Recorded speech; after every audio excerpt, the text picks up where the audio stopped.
another thing I don't understand. I'm thinking of getting either one. You may not know this, but I'm an official. It was a clean, crisp morning. My destiny.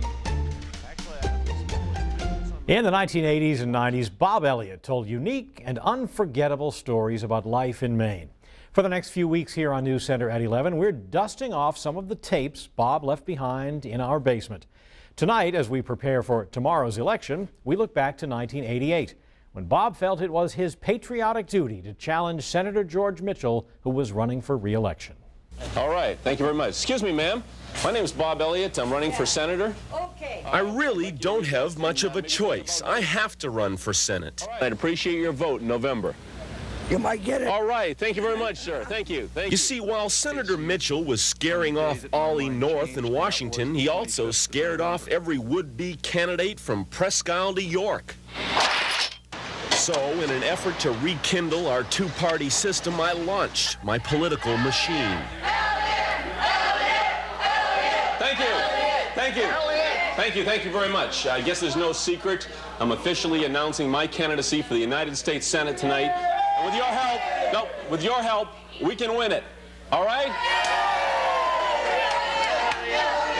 All right. Needless to say, my campaign has caught on like wildfire. I've turned out to be a credible candidate, and supporters are popping up everywhere.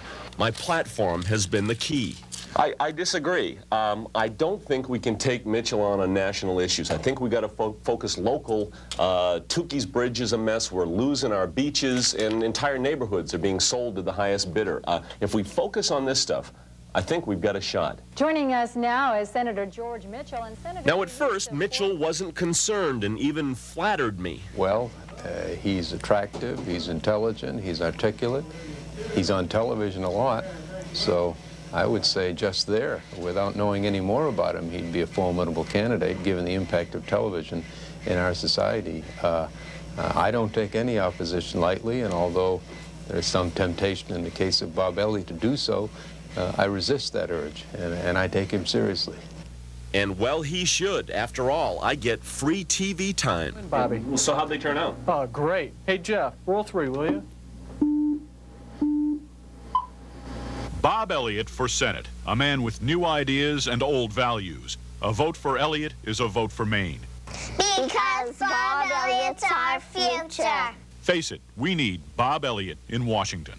Senator George Mitchell, And then, of course, I have the advantage of being able to interview myself. And that challenger is independent candidate Bob Elliot. Mr. Elliot joins us now in the newsroom. Mr. Elliot, people are saying you are the rising young star of Maine politics and that you have a real chance of knocking off Senator Mitchell. What are people finding so attractive about your candidacy? Well, Bob, I think voters are responding to my campaign spending challenge. As you know, Senator Mitchell has already announced plans to spend $2 million on this race. I'm going to spend $200, and I've challenged him to do the same.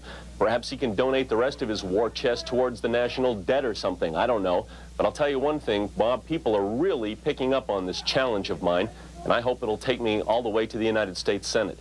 Well, tell me, Bob, what kind of a response have you had to this challenge? What's Mitchell going to do? What's he think about it? Really haven't heard a word yet, although I have heard some reports from inside the campaign headquarters that Senator Mitchell is rethinking this issue and circling the wagons. So anyway, my campaign is off and running. The basement bottle drive has already brought in $103.50, and the people seem to be listening. Vote your conscience, not your pocketbook. Put Bob Elliot in the U.S. Senate. We may not beat George Mitchell, but we'll certainly give him one heck of a run for his money. In Portland, Bob Elliot, News Center. I need your vote. I only have $200. Now, of course, George Mitchell did have an actual opponent in that race, a Republican named Jack Wyman. He beat him by almost 82% to 17%. Oh, wow. So Senator Mitchell was fairly comfortable about that. But Bob gave it his best. That was fun. That was fun to watch. That's News Center for now. Have a good night, everyone. See you tomorrow.